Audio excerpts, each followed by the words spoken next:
3 right now, and welcome a dear friend. This guy is a mover and a shaker, and all things considered, he is looking toward the future in Cleveland. He is the CEO of Growth Opportunity Partners, which is now controlling what they call a green bank. And this has to do with policy that came out of Washington. And you might have heard about the Inflation Reduction Act. And there's been a lot of good policies coming out of the White House. And they're looking at the future. We're talking about climate change. We're trying to navigate our future. And we're trying to help underserved people, underserved communities, underprivileged people, and to target various neighborhoods. And the guy in the middle of it all is Mr. Michael Jeans, who is here to talk about this Go Green Energy Fund. And I'll tell you, he's sitting on a pot of money. That's a good place to be. Michael Jeans, welcome to Flashpoint. Good morning, Flash. It's always good to spend time with you, my friend. Okay. Yeah, how much money are we sitting on right now? Let's start right there. You're talking to a banker and a finance guy, so it starts with never enough. Good answer. Right? But the Inflation Reduction Act did provide roughly $369 billion to tackle some of these issues. And as it relates to the Green Bank, we have access to about $27 billion directly from the IRA. Okay, Michael Jeans, you got to talk to me how you got into this situation. And I know you have a banking background. I know at one time you were on the board of Our Lady of the Wayside. You did a great job there. You're very ingrained in the community. You want to make it a better community, and I salute you for that. We all salute you for that. But how did this materialize, and what's the game plan here? What are we going to do with all that money? And maybe you can just kind of give us a timeline on how this is going to kind of pan out. Sure. So Growth Ops created Go Green Energy in 2020.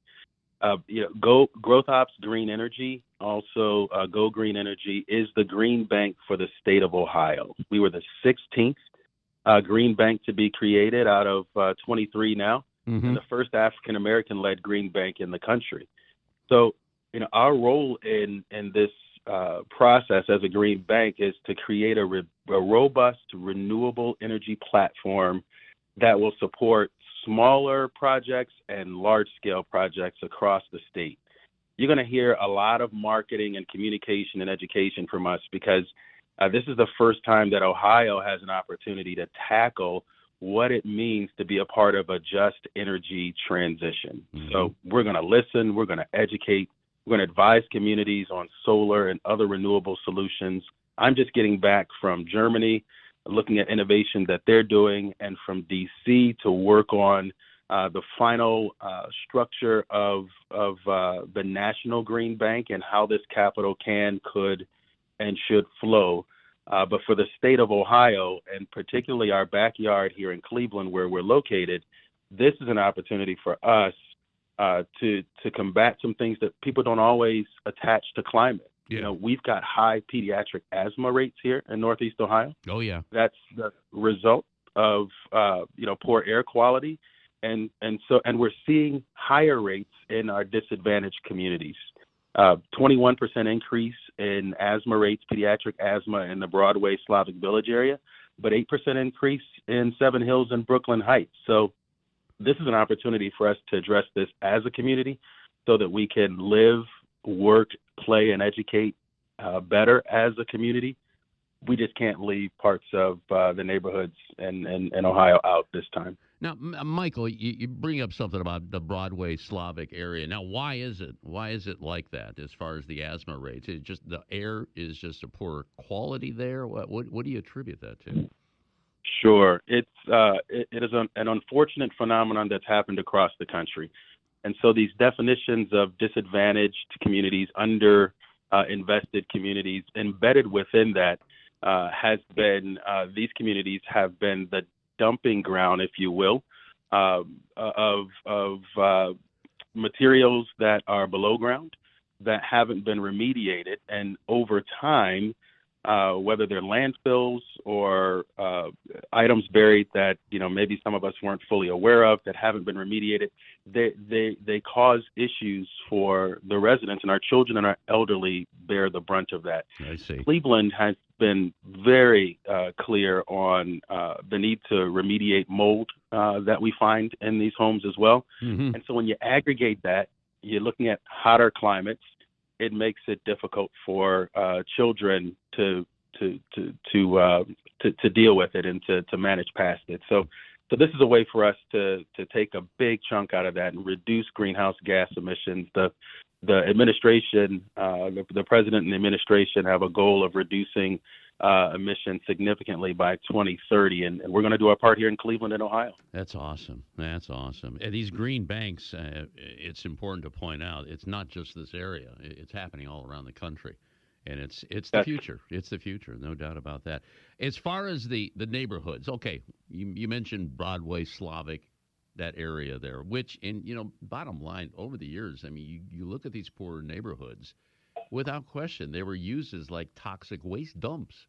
Hey, let's go over this neighborhood. Nobody's going to notice. It's a dump already. We'll just throw our garbage over here. We'll throw our waste, our oil, our paint, whatever, lead paint.